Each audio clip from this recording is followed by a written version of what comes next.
contento de poder encontrarnos en un espacio tan importante como es la Escuela de Formación Política, el sentido que tiene la formación política y la necesidad que hay en estos tiempos de comenzar a repensar por dónde pasa la formación, por dónde pasa la construcción de los sentidos, de los relatos, de los debates, de los contenidos.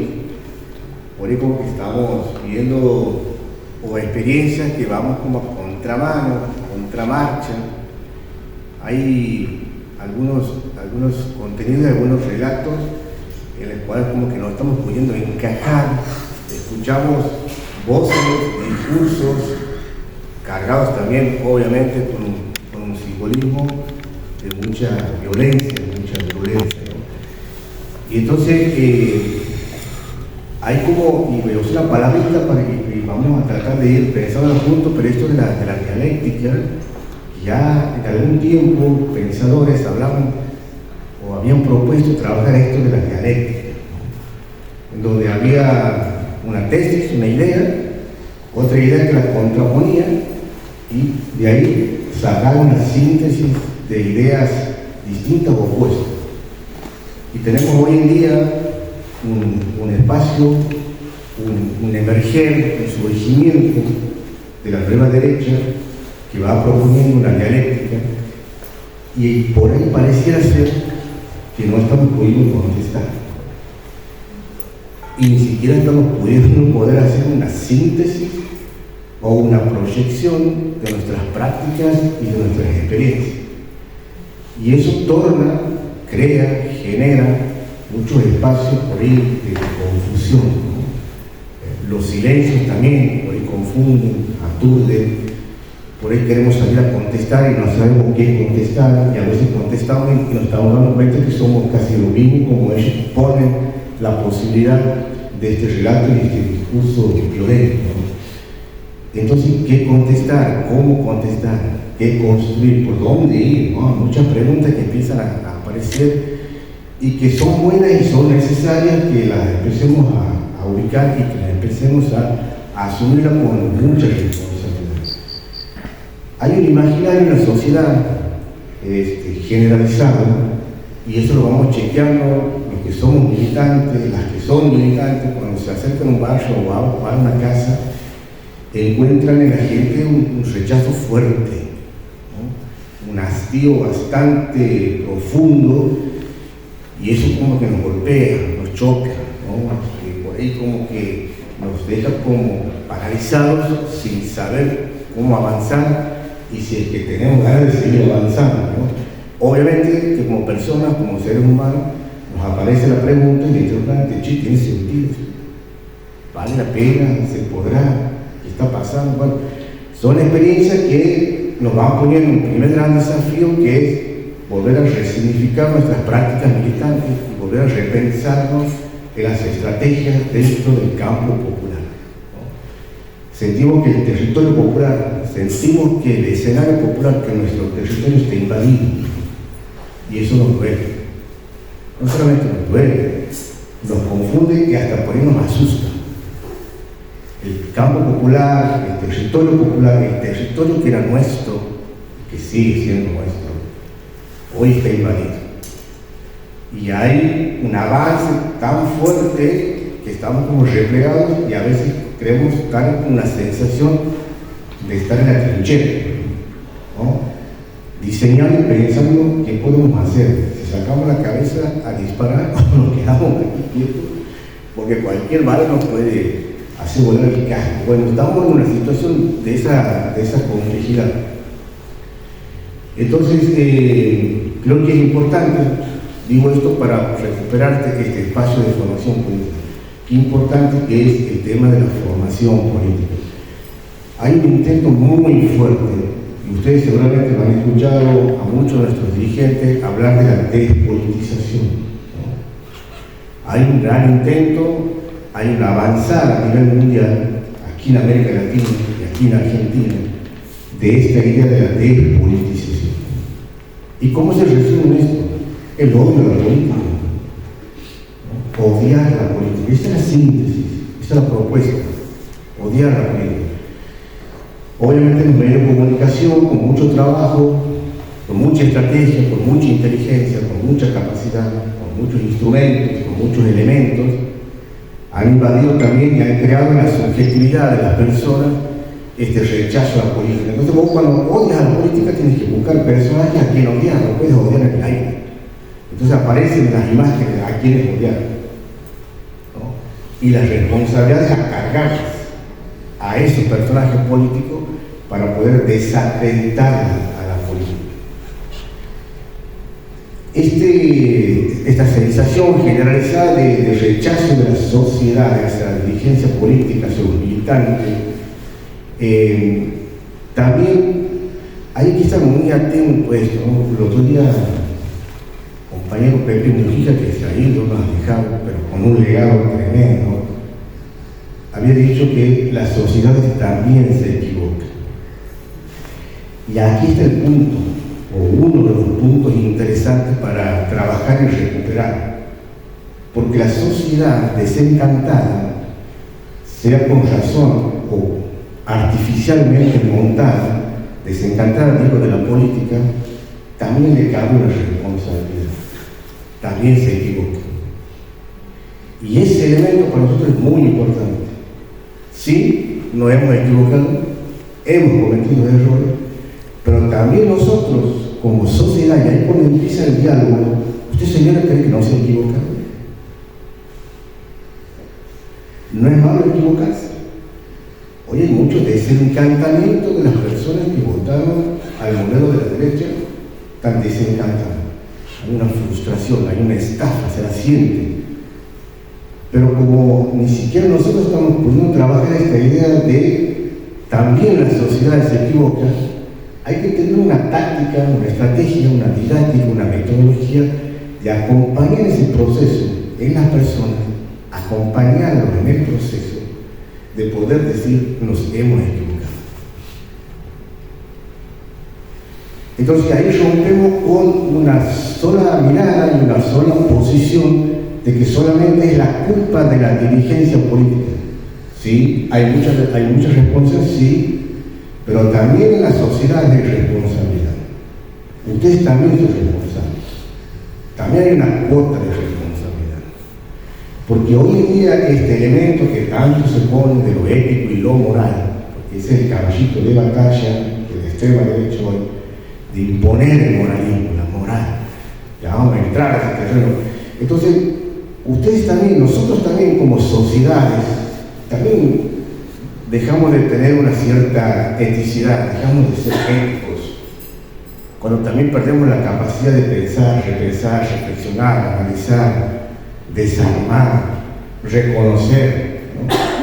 Entonces, también hay una cuota en la sociedad, porque la ética o lo moral, como se intenta aquí ubicar, no tiene que ver solamente en imaginar y a construir. Uno va a la juventud de más chicas, generaciones más jóvenes, y le dice, si yo digo política, ¿ustedes qué dicen?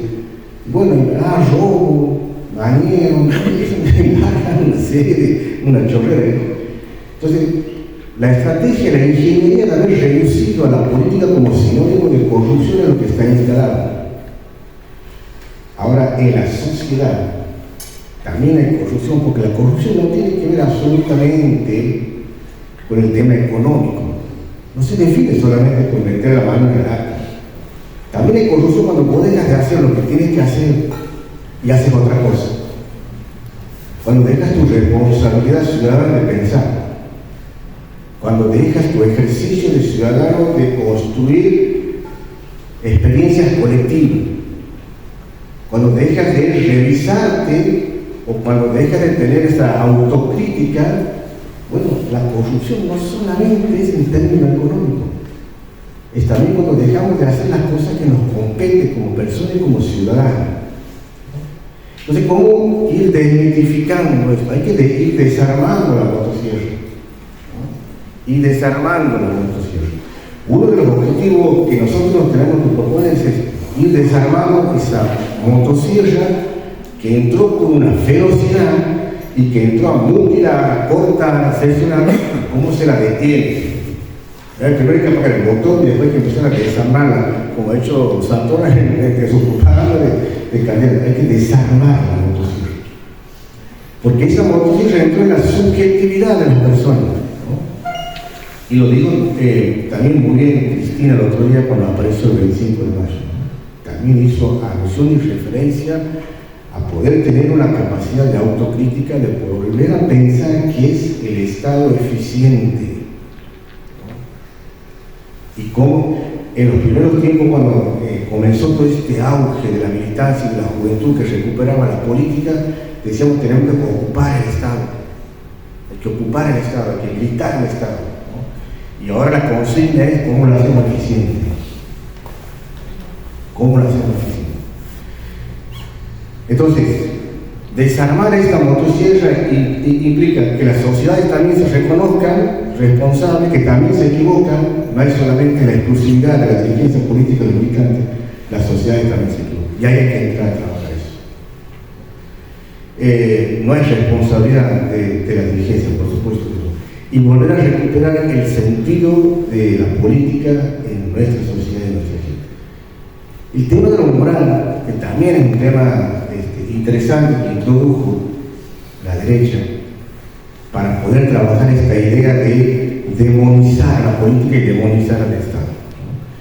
La ingeniería de la derecha, Javier Milei y sus actores alrededores, pensaron en construir un partido religioso. Milei construyó un partido religioso. No es novedad. A lo largo de la historia siempre hubo la construcción de partidos religiosos, o siempre lo teológico estuvo metido en la política. Aquí vamos a adentrarnos a este tema de poder. ¿Por qué es importante discutir este elemento y este fenómeno religioso teológico en la política? ¿Por qué es importante tenerlo en cuenta?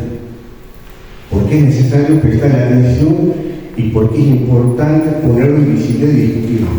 Hay muchos elementos religiosos teológicos que jugaron en la construcción del imaginario de la campaña electoral de Milei, aprovechándose de la matriz cultural de esta sociedad argentina que en su 85% es cristiano. Ahora la pregunta es qué tipo de cristiana tenemos para llegar a pensar que hay que construir sociedades individualistas, injustas, insolidarias, ¿no? ¿Cómo llegamos a eso? ¿Por qué llegamos a eso? Entonces, fíjense que el peronismo, que también tiene un elemento clave teológico, porque se fundó también, usted lo sabe mucho más que yo, a partir de la doctrina o la enseñanza social de la Iglesia. Hay en el peronismo metido un elemento teológico que tiene que ver con la enseñanza social de la Iglesia, que en definitiva se resume en la opción por lo más débil, en la dignificación de la persona y del trabajador y en la búsqueda de sociedades justas y equitativas. Esa es la enseñanza social de la Iglesia. Y eso es lo que tiene el peronismo en su medio, que lo atraviesa de punta a punta. O sea, ¿tiene un elemento teológico? Sí, lo tiene. Ahora, para desarmar ese elemento teológico,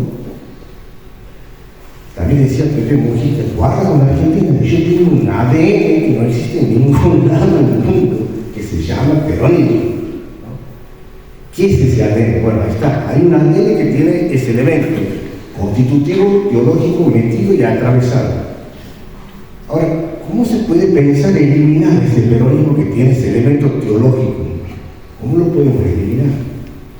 Hay que eliminarlo, dice la derecha. Lo hemos intentado de mil formas.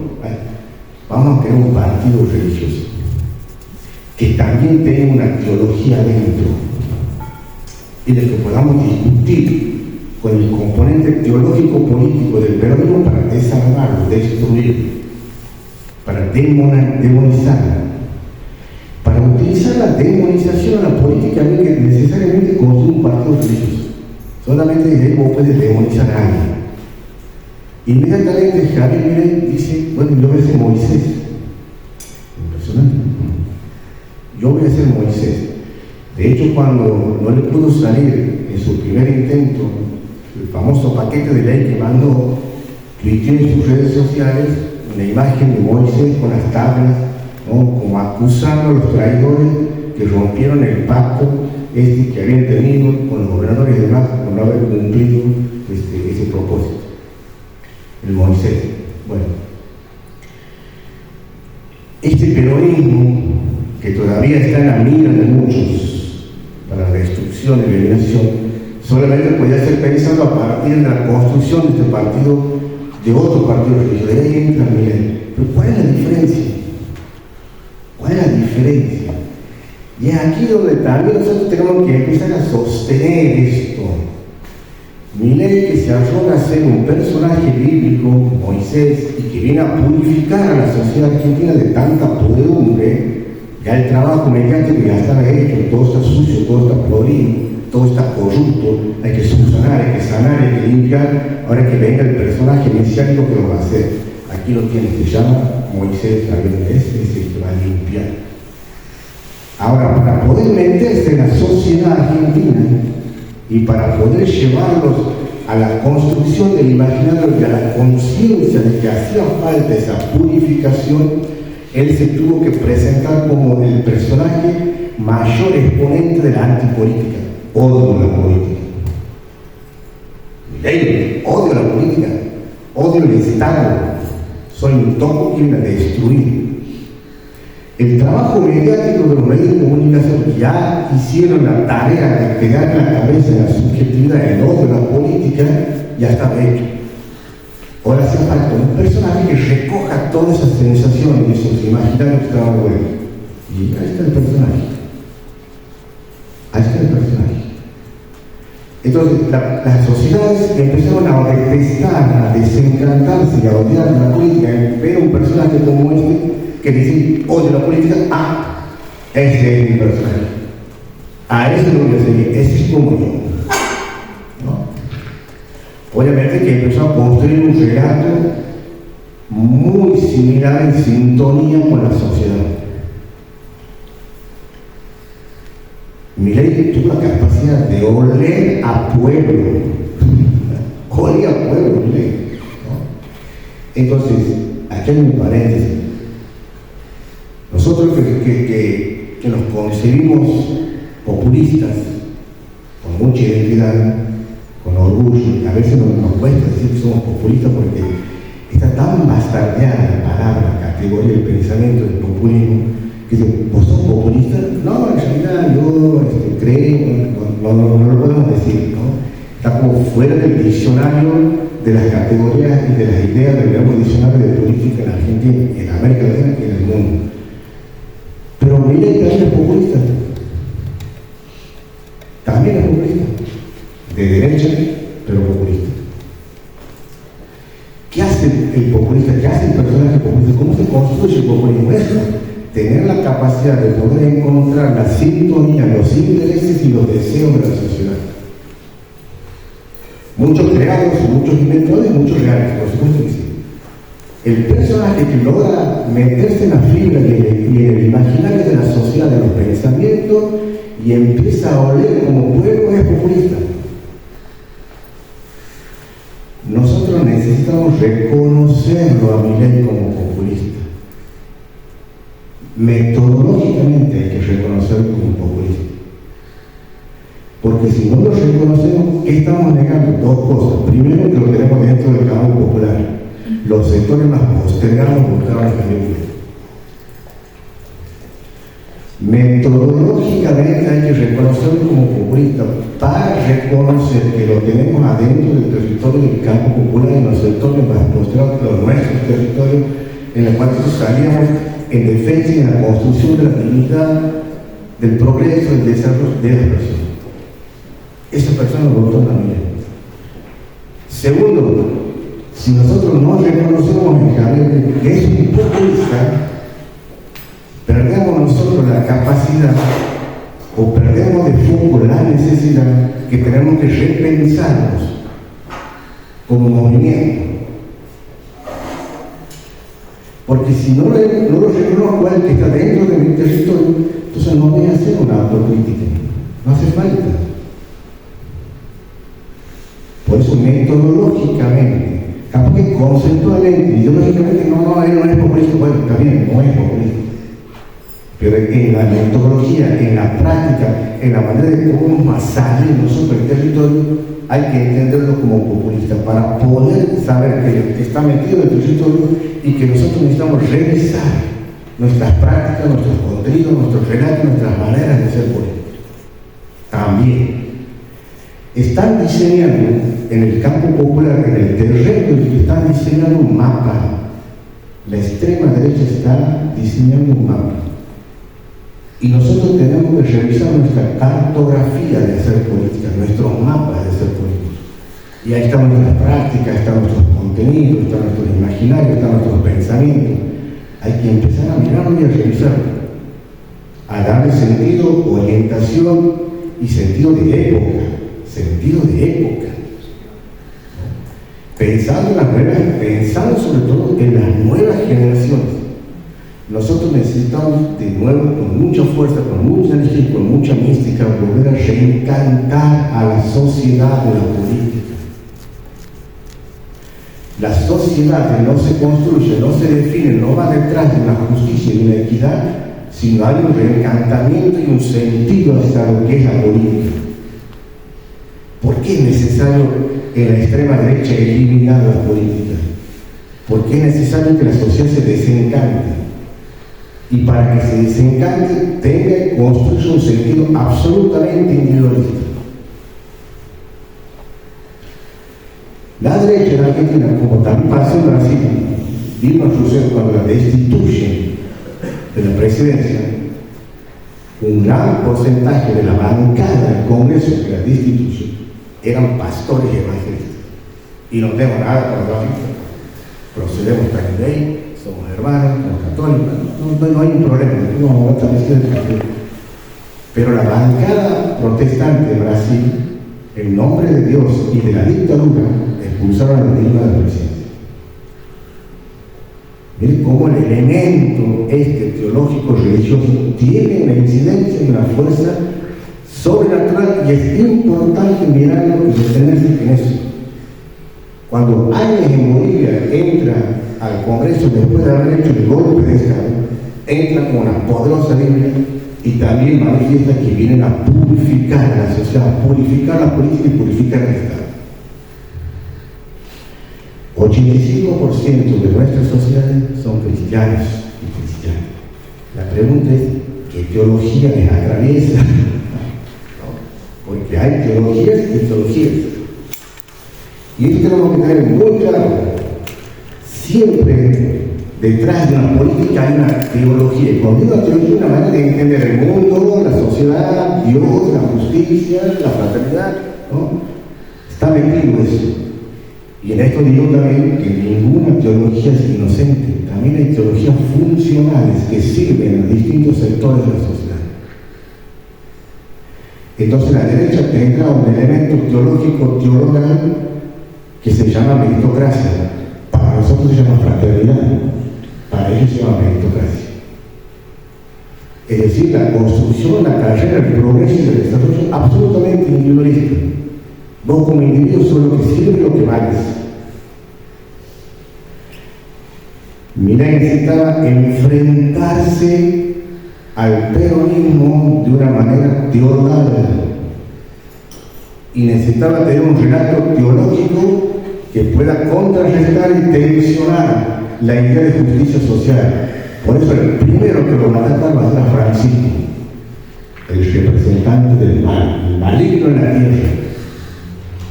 Tuvo que atacar a un referente mundial que tuvo la capacidad, Francisco, también de volver a colocar en la sociedad la idea de la fraternidad política. Y la derecha, para hacer su trabajo de individualismo, construir sociedades individualistas, tuvo que atacar ese primer elemento con esa lógica de la construcción de la fraternidad. Por eso el primer enfrentamiento de Javier Milei con Francisco, feroz enfrentamiento, una brutalidad, una conceptualización hacia Francisco.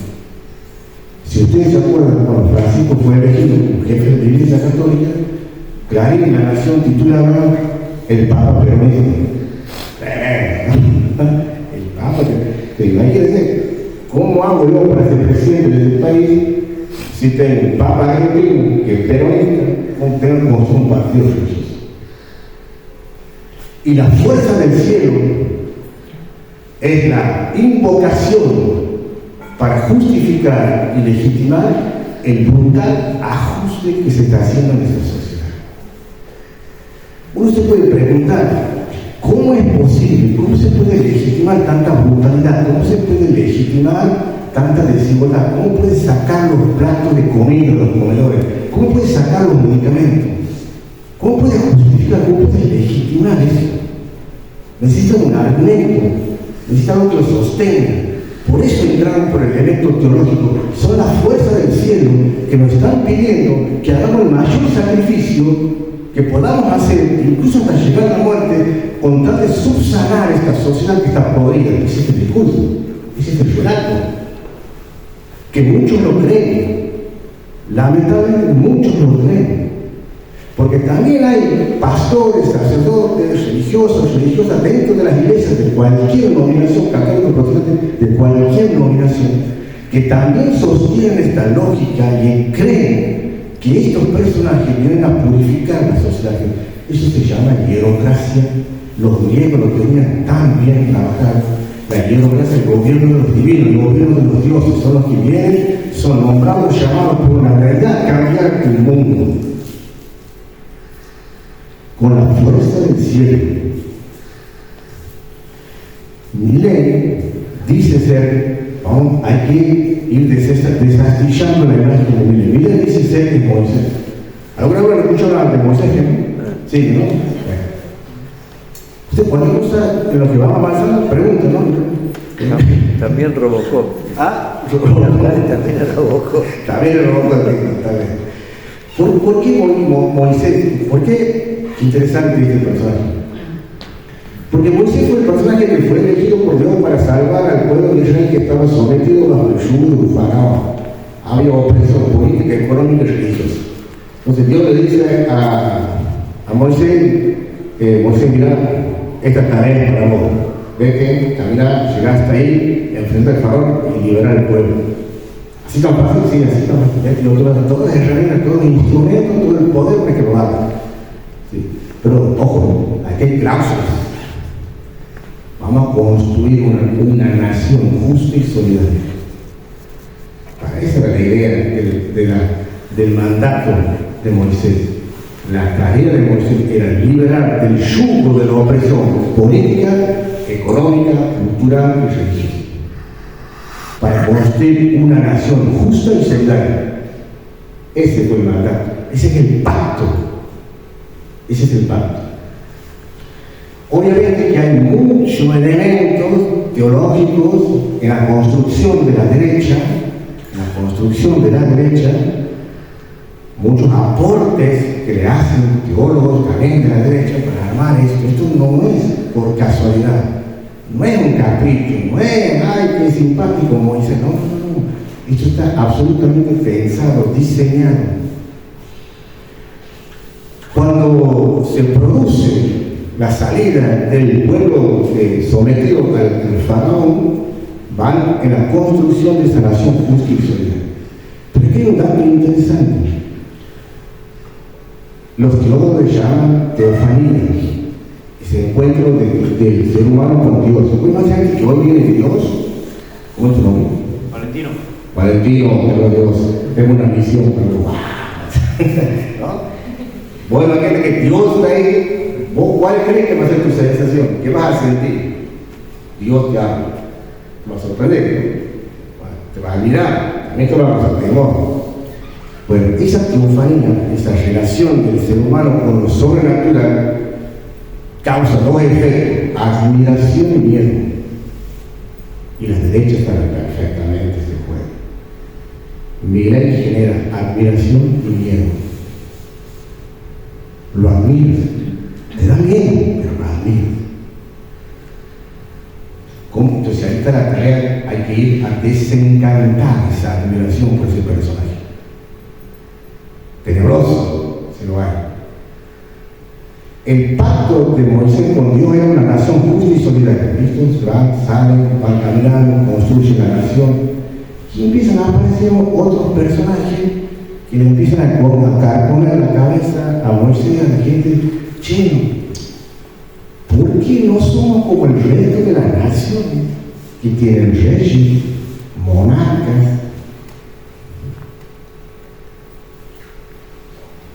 ¿Por qué no cambiamos la deidad? Rompamos el pacto con Dios de ser justo y solidario. Vamos a hacer un pacto con el mercado. Y fue así. Salomón, el primer rey. Y empiezan a construir los reinados, los reinos.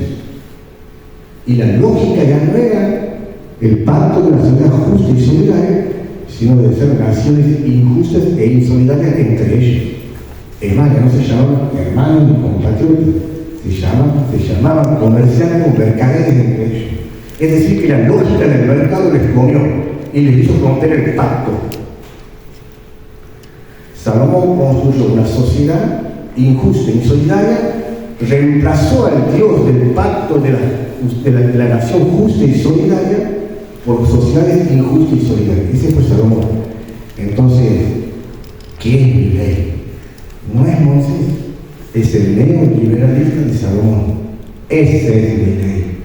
El neoliberalista de Salomón, que construyó una monarquía y sociedades injustas, inequitativas y desiguales. Ese es. Hay otro relato, me gusta hablar con esto, hay otro relato de Isaac y Jacob, ¿no? Isaac, la Biblia, el Antiguo Testamento, viene un ángel y dice: che, Isaac, tienes que hacer la ofrenda, ¿no? Miren, ¿por qué utiliza mi ley, la derecha, utiliza un personaje del Antiguo Testamento? Porque el sentido del sacrificio legítimo, el sentido de lo sacrificial, se usaba mucho los sacrificios. Y es lo que nos pide: sacrificio, hasta la muerte, sacrificio, hay que sangrar, hay que arar, sacrificio, hay que romper el tejido social, sacrificio, hay que romper la lógica de la fraternidad, sacrificio, hay que construir individualismo, sacrificio. Isaac venía con su hijo, Jacob, Isaac venían caminando, y el ángel le dice: tienes que hacer la ofrenda. ¿Listo? La ofrenda era un cordero, un animalito, ¿no? Se dan cuenta que el hijo se da cuenta que no estaba la ofrenda. Dice: papá, no está la ofrenda. Porque Dios le había pedido que sacrifique a su hijo. Cuando lo va a sacrificar, aparece el ángel y lo detiene. Dice: no. ¿Cuál es el mensaje de ahí? No vas a sacrificar la materialidad de la vida. No vas a sacrificar al humano por ninguna razón. Bueno, este personaje viene a cumplir el sacrificio humano. Viene a cumplir el sacrificio humano. A imponer esa lógica de la destrucción, de romper el sentido de la sociedad justa, a que nos desentendamos de la materialidad. ¿Qué es la materialidad? Lo que te hace vivir, lo que te da para que vivas. Hay un texto, para los que son cristianos, hay un texto en el Nuevo Testamento muy famoso. Dice Jesús: tuve hambre y me diste de comer. Aquí, ¿qué pasa? Tuve hambre y me sacaste los comedores. Estuve enfermo, dice Jesús, y me fuiste a visitar. Aquí, ¿qué pasa? Estuve enfermo y me sacaste los medicamentos. Hay un atentado a la vida, hay un atentado a la materialidad de la vida, y eso se está sosteniendo con una teología. Por eso es importante también tener en cuenta este dato, este elemento teológico de la política. El relato teológico político se metió en el campo de la política a imponer. Pero nosotros tenemos aquí una salvedad interesante.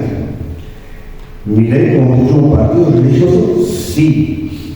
¿El peronismo tiene una médula teológica religiosa? Sí. ¿Cuál es la diferencia? Que Milei llevó a la sociedad al campo de los religiosos.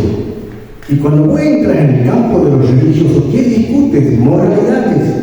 ¿Cuántos se robó fulana de tal? ¿Cuántos comedores fantasmas hay? Eso discute la sociedad, eso discute nuestra gente. Discuten moralidades. Porque la derecha logró que las sociedades se pongan en el campo religioso a discutir moralidades y verdades metafísicas. ¿Cuántos contenedores de dinero hay enterrados? la construcción del relato. Se llevó la derecha a las sociedades al campo religioso. Por eso nos estamos encontrando el choque, la relación, la discusión de los sentidos políticos, porque discuten verdades, discuten metafísica, discuten moralidades. Lo propio del campo religioso es discutir eso. Ahora, el peronismo tiene un elemento teológico, también tiene un componente religioso, también tiene su liturgia, pero pertenece al campo de la política. Y en el campo de la política se discuten derechos políticos, derechos económicos, derechos sociales, derechos culturales. Esa es la gran diferencia entre el partido religioso de Milei y el peronismo, que tiene una médula teológica de la enseñanza social de la Iglesia, que busca la justicia social. La gran diferencia es en la discusión de los derechos, en la conquista de los derechos, y aquí en la despolitización, en el odio a la política. ¿Qué es lo justo? ¿Qué es lo justo? Se preguntaba Santo Tomás, ¿qué es lo justo? Que cada uno tenga lo que le corresponde. Si a vos te falta medicamento, si a vos casa, si a vos podés, es básico. Es lo justo, la justicia pasa ahí. La justicia pasa por la definición y la resolución de las necesidades de las demandas de las personas que las dignifican. Si dignifican a la persona es justicia. Por eso, después todo es relato. Todo lo que atenta a la humanidad no es justicia. Por eso la discusión también es interesante, es qué es la política, ¿no? Cómo nos encantamos, cómo nos encantamos la política. Bueno, ahí hay como algunos elementos, ¿no? para seguir pensándolo, para seguir madurándolo. También necesitamos nosotros asumir los conflictos. No, de estos temas no se habla. No, de esto no hablemos. Mucho tiempo lo hemos autocensurado. Mucho tiempo. Y nos ha faltado una autocrítica que hoy estamos reconociendo que nos hacía falta. Es necesario volver a asumir el sentido conflictual. La política es conflicto, porque la democracia es conflicto. La derecha, con esto sí termino, la derecha está construyendo en la sociedad argentina lo que se llama la pospolítica. Esto es impresionante, ¿no? La pospolítica. ¿Qué significa esto de la pospolítica? La pospolítica de la extrema derecha empieza a negar el conflicto. Y nosotros hemos tenido mucha responsabilidad porque hemos dejado el terreno habilitado, permeable, de esa falta o de esa construcción conflictual. Hago un paréntesis. Todo se construye a partir del conflicto porque somos seres conflictuales. Nos encanta el quilombo, por naturaleza nos encanta el quilombo. Somos seres conflictuales, ¿no? Yo pues si no sé, cuando comienza el año lectivo, mi director dice: buena, bienvenido este año, espero que este año nos llevemos mejor, por favor, los conflictos afuera. No, los conflictos adentro, mételo adentro, vamos a discutirlo adentro, vamos a hacer un proceso de madurez conflictual. Pero ahí es donde aparece el tema de vuelta que al principio habíamos tomado esto de la dialéctica. Tenemos que comenzar a tener la capacidad de ayudarnos a pensar, a discutir un relato, conceptos, ideas, contenidos que nos permitan superar la estrechez del pensamiento y la inhabilitación de la capacidad de avanzar. Una dialéctica es a partir del conflicto, de la tensión. No hay otra forma de construir sentido a las palabras, sentido a la justicia, sentido a la democracia, si no hay un conflicto de choque de intereses que las podamos discutir. Y para eso hay que dar razones. Por eso el encuentro que hoy comenzamos, que se llama Diálogos por la Justicia Social, es comenzar a poner el pensamiento, la razón, el logos, no la emoción, el logo, el pensamiento y la razón para encontrar esa justicia social. De eso es lo que se trata en este tiempo y en este proceso. Buscar las estrategias, las capacidades de volver a recuperar el sentido. La pospolítica entonces va a decir: no hay conflicto. El conflicto es malo. Si vos niegas el conflicto, niegas lo elemental de la democracia. La democracia es conflicto. ¿Por qué la democracia es conflicto? Porque si hay conflicto significa que hay personas, hay sujetos, hay grupos, hay colectivos que demandan algo.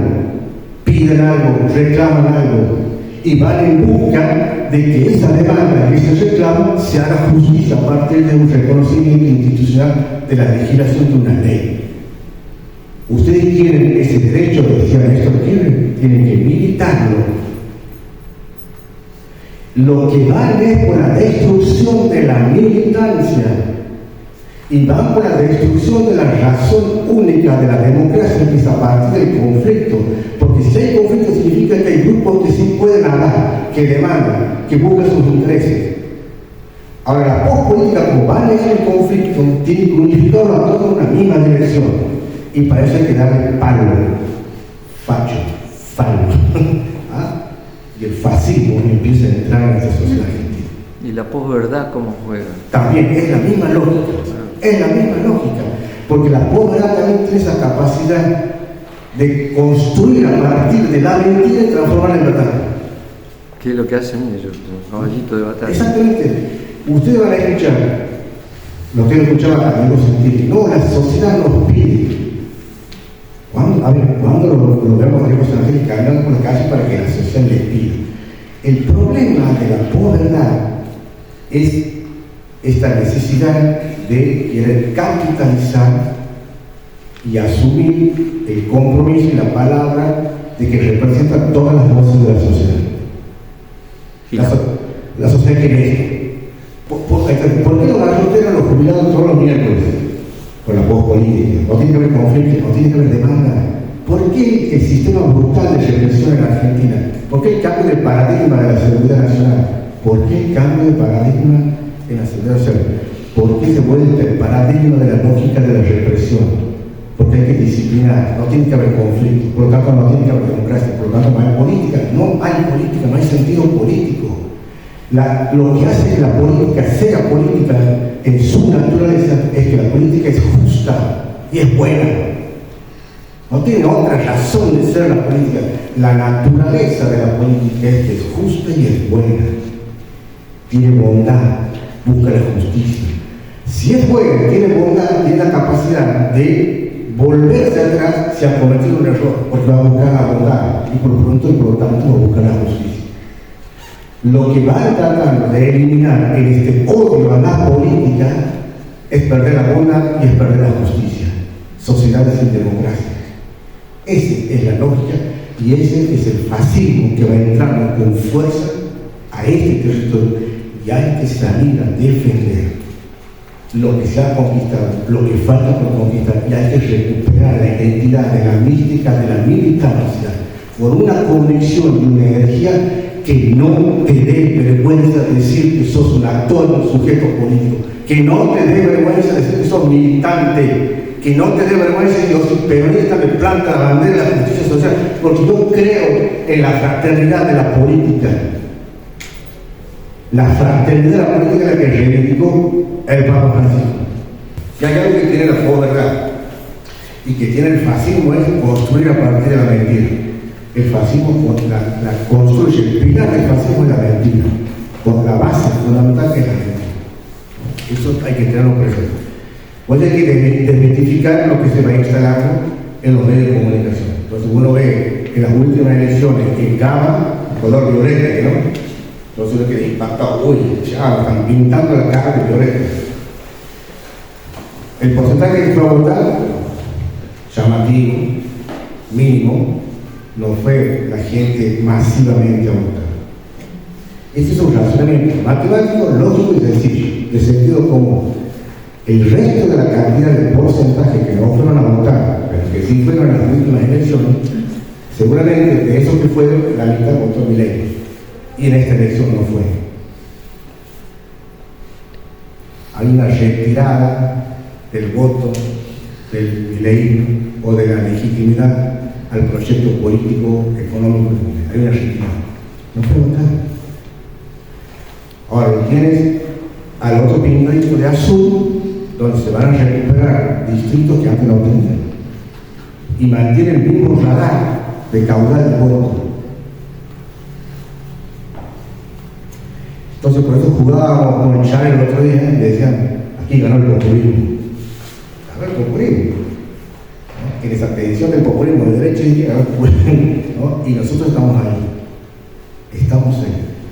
Hay que tener una tarea didáctica, pedagógica, cercana, solidaria. Por eso hay que dejar la lógica de la destrucción y del relato de la imposición o de la invitación de los demás. No hay que anular, no hay que insultar a la gente. La gente necesita hoy que la acompañemos en este proceso de poder comprenderse que también se equivoca. Esa es la tarea que tenemos, un acompañamiento cercano, territorial, con una didáctica, con una pedagogía, con una sensibilidad que siempre nos ha caracterizado. No nos dejemos ganar por el odio y terminemos siendo los mismos irresponsables y irrespetuosos que la extrema derecha pone como única verdad en la construcción de la relación, la lógica del insulto, de la dominación y de la anulación del otro. No podemos contestar en esa misma lógica, en esa misma razón. Tenemos que dar otras razones, porque sí sabemos cómo es, sí sabemos cómo funciona, porque somos militantes. Y hay una lógica peronista de fraternidad política que es indiscutible, irrenunciable, y es por ahí donde hay que transitar en ese acompañamiento.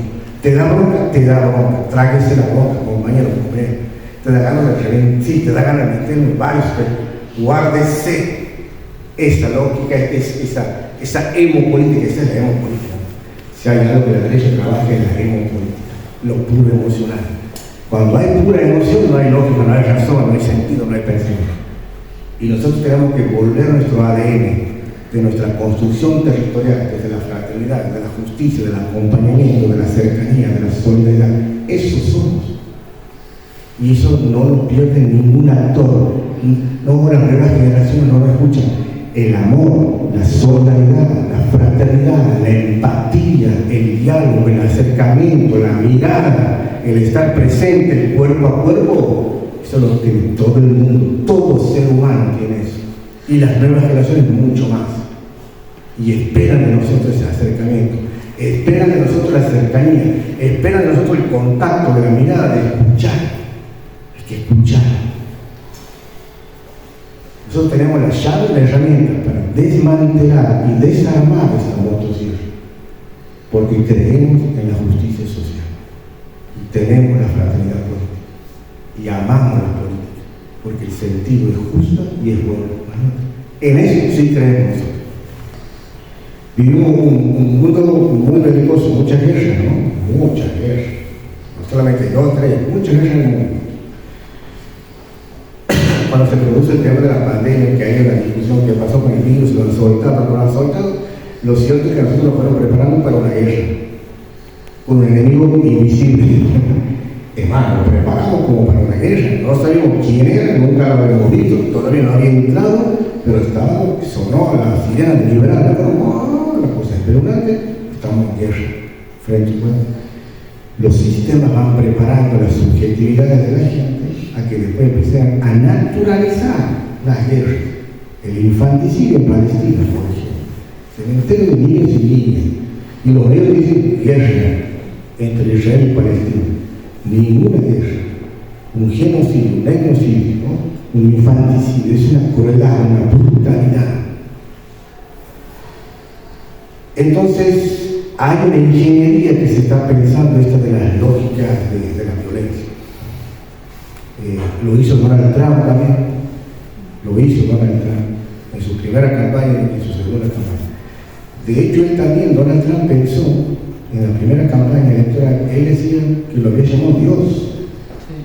¿No? Dios me llamó para subsanar al pueblo americano. Tenemos que ser la América, ese es el relato de ahora de la última elección.